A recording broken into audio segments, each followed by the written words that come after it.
Subhanahu wa taala yang mana telah melimpahkan rahmat dan karunia-Nya kepada kita semua sehingga bisa berkumpul di sekolah yang kita cintai ini dalam rangka presentasi tentang penerapan budaya positif yang akan dipaparkan oleh teman kita Ibu Nara Putri.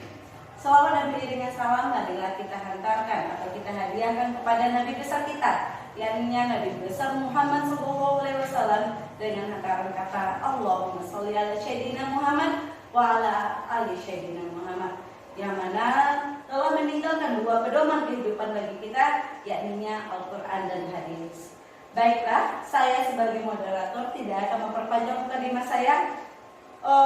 Untuk presentasi kali ini akan dipaparkan oleh Ibu Nara Putri. Kepada Ibu Nara Putri, waktu dan tempat dipersilakan. Sebelumnya saya ucapkan terima kasih kepada Ibu Moderator yang telah memberikan saya kesempatan, dan kepada ibu-ibu yang dapat hadir pada pagi hari ini saya ucapkan juga terima kasih. Baiklah, pada kesempatan kali ini saya akan mempresentasikan tentang implementasi budaya positif di SDN 09 Bandar Buat.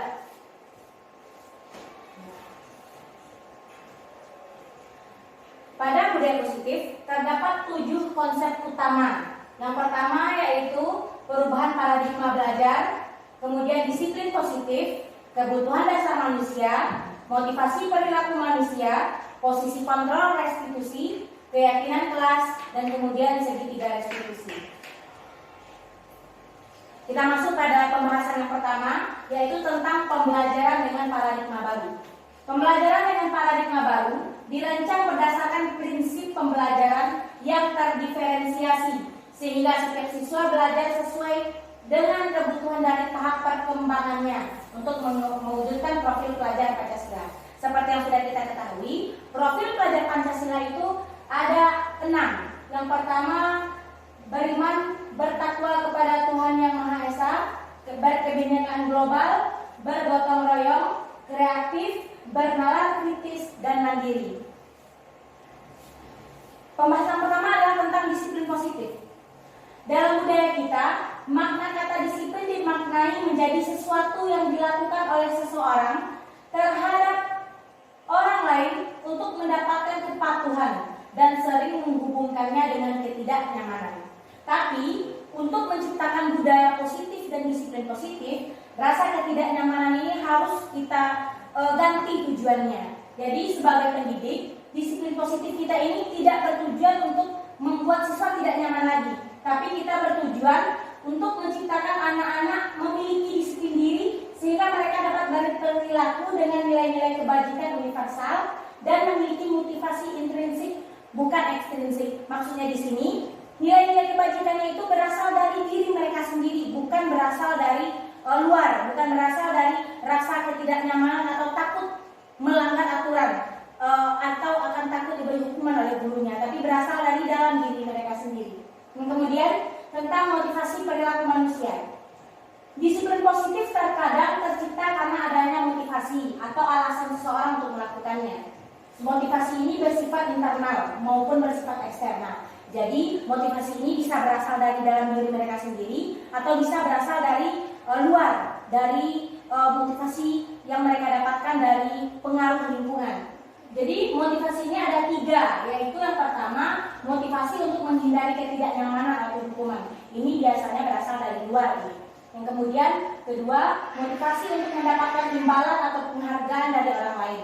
Dan yang ketiga, motivasi untuk menjadi orang yang mereka inginkan dan menghargai diri sendiri dengan nilai-nilai yang mereka percaya. Lalu tentang kebutuhan dasar manusia. Seperti yang kita ketahui, setiap manusia itu pasti memiliki kebutuhan dasar. Nah, di sini ada 5 kebutuhan dasar manusia yang kita bahas. Yang pertama, kebutuhan untuk bertahan hidup. Dan yang kedua, kebutuhan akan cinta dan kasih sayang. Yang ketiga, kebutuhan akan untuk mendapatkan kebebasan. Yang keempat, kebutuhan akan mendapat kesenangan.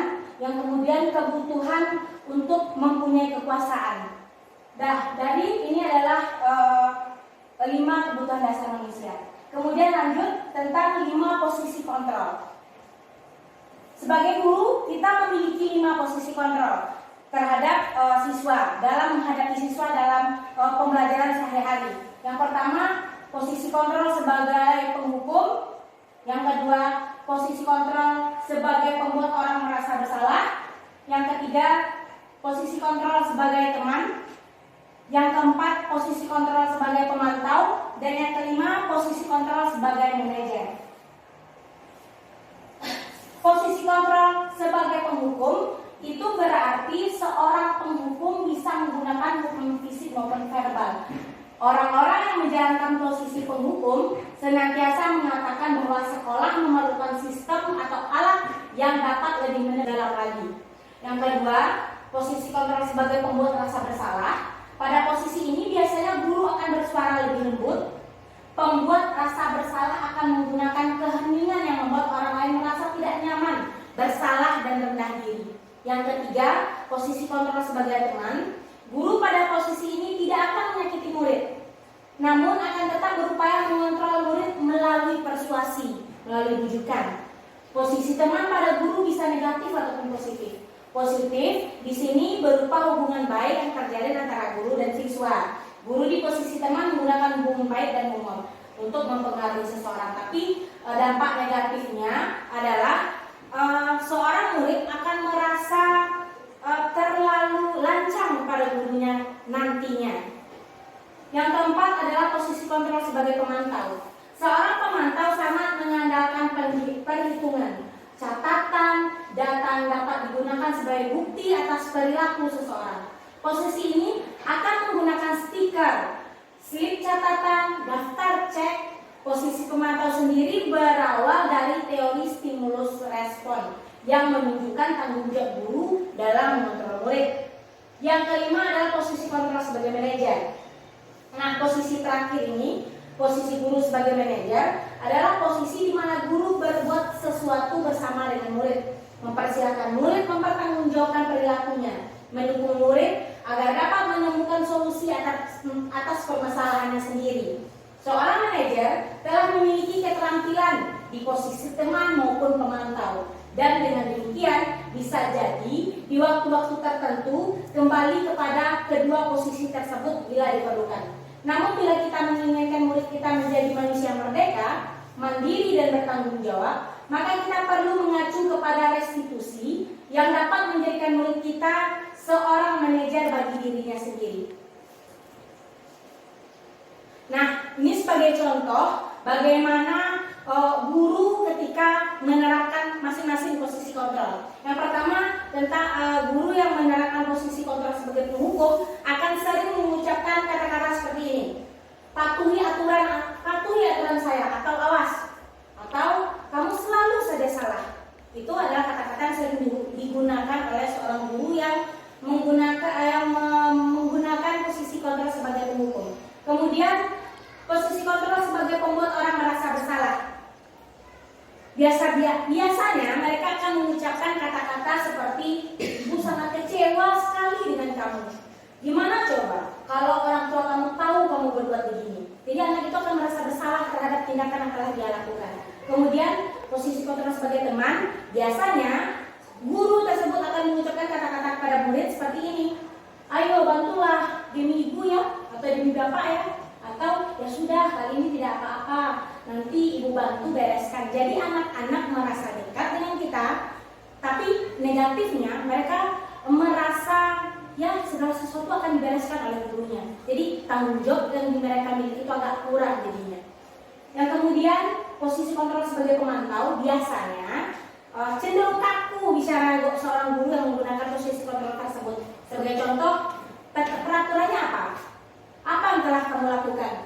Sanksi atau konsekuensinya apa? Biasanya mereka akan mengucapkan hal-hal tersebut. Kemudian posisi kontrol sebagai manajer biasanya akan mengucapkan kata-kata kepada murid sebagai berikut: apa yang kita yakini? Jadi kita kembali lagi kepada keyakinan dan kelas yang telah dibuat bersama. Yang kedua, apakah kamu meyakininya? Jika kamu meyakininya, apakah kamu bersedia memperbaikinya? Atau jika kamu memperbaiki ini, hal ini menunjukkan apa tentang dirimu? Lalu, apa rencana kamu untuk memperbaiki hal ini? Jadi, dalam posisi kontrol sebagai manajer, kita lebih menekankan kepada keyakinan kelas yang telah disepakati bersama, kemudian keyakinan dalam diri mereka. Bagaimana kalau mereka melakukan kesalahan, bagaimana keyakinan yang mereka miliki dalam diri mereka. Jadi sehingga nilai kebajikan yang mereka miliki dalam diri mereka itu akan lebih terekspos keluar gitu. Kemudian untuk menjalankan posisi kontrol sebagai manajer tersebut, karena dalam 5 posisi kontrol tersebut otomatis yang paling bagus itu adalah posisi kontrol sebagai manajer. Jadi dalam menyelesaikan setiap permasalahan, setiap posisi kontrol sebagai manajer akan menggunakan segitiga restitusi. Adapun langkah-langkah pada segitiga restitusi adalah pertama, menstabilitas identitas. Yang kedua, validasi tindakan yang salah. Dan yang ketiga, menanyakan keyakinan.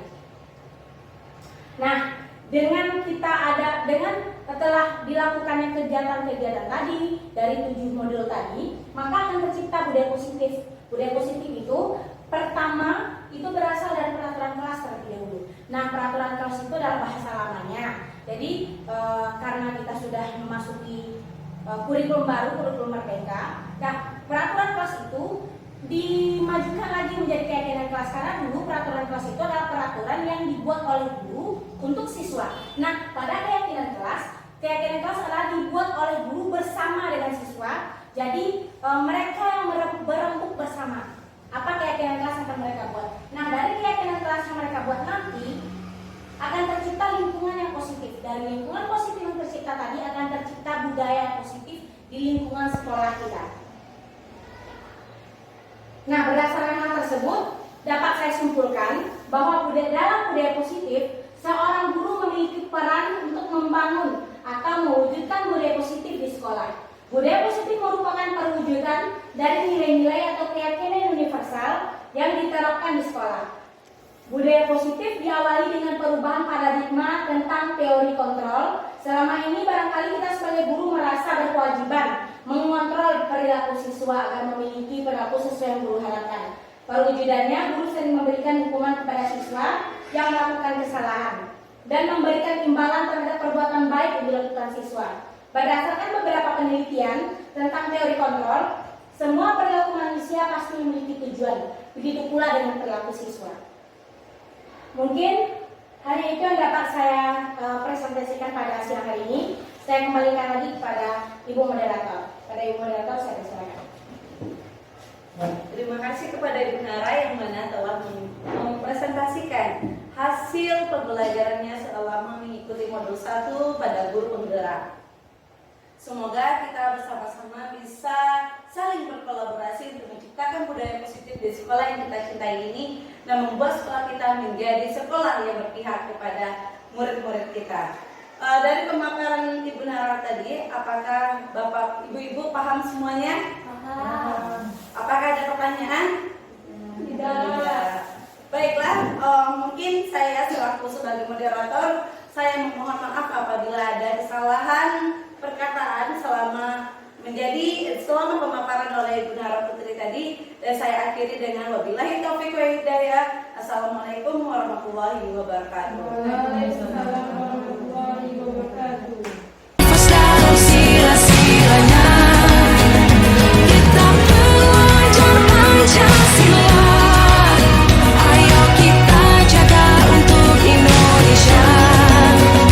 Kita belajar Pancasila. Kita bernafas dalam sila-silanya. Kita belajar Pancasila. Ayo kita jaga untuk Indonesia.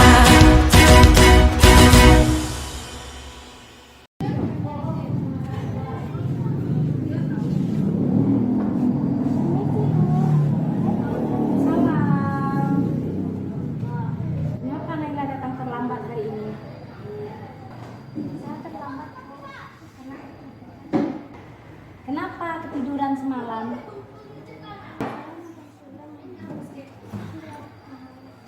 Oh begitu. Oke, tidak apa-apa. Karena setiap orang pasti pernah datang terlambat karena ketiduran sampai malam. Nah, menurut Naila, kira-kira datang terlambat hari ini itu melanggar keyakinan kelas atau tidak?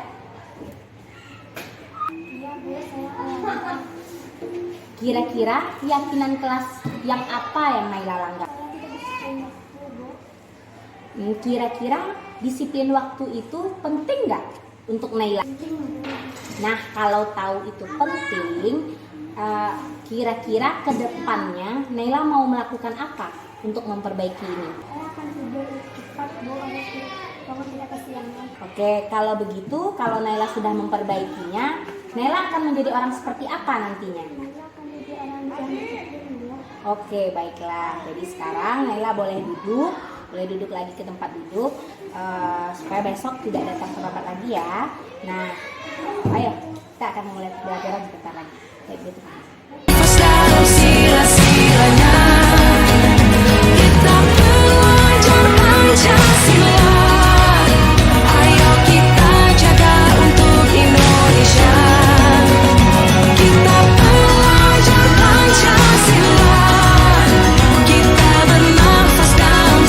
Nah, Naya sedang apa? Ibu, saya mengerjakan PR TK, Bu. Oh begitu, ya udah sekarang Naya coba berdiri dulu.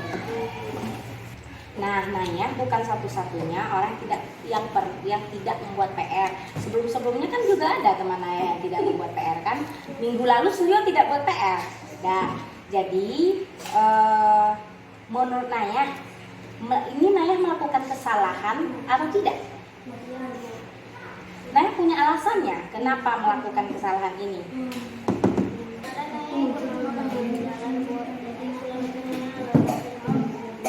Oh begitu, jadi kemarin Naya pergi jalan-jalan sama mamanya. Tadi bangunnya terlambat atau tidak? Bangun terlambat, tapi datangnya tidak terlambat kan? Tidak. Oke. Bagus, Naya berarti tidak datang terlambat ya. Berarti Naya udah melakukan kegiatan baik itu karena datang sudah tidak terlambat ke sekolah. Tapi tindakan Naya yang membuat PR di sekolah tadi kira-kira itu melanggar keyakinan kelas atau tidak? Ya, oke bagus. Naya tahu ya kalau itu melanggar. Kira-kira keyakinan kelas apa yang Naya langgar? Kurang bertanggung jawab dengan tugas. Oke, kurang bertanggung jawab dengan tugas. Kira-kira sikap tanggung jawab itu penting atau tidak untuk Naya? Apa? Penting. Nah, jika Naya sudah tahu, kira-kira Naya akan melakukan apa untuk memperbaiki kesalahan Naya ke depannya? Saya akan mengerjakan PR yang diberikan, Bu. Oke. Jika Naya sudah memperbaikinya, kira-kira Naya akan menjadi orang seperti apa ke depannya? Saya akan menjadi orang yang menjadi bertanggung jawab, Bu. Baik, karena Naya sudah tahu, sekarang Naya boleh duduk. Sekarang kita akan melanjutkan pembelajaran kita hari ini.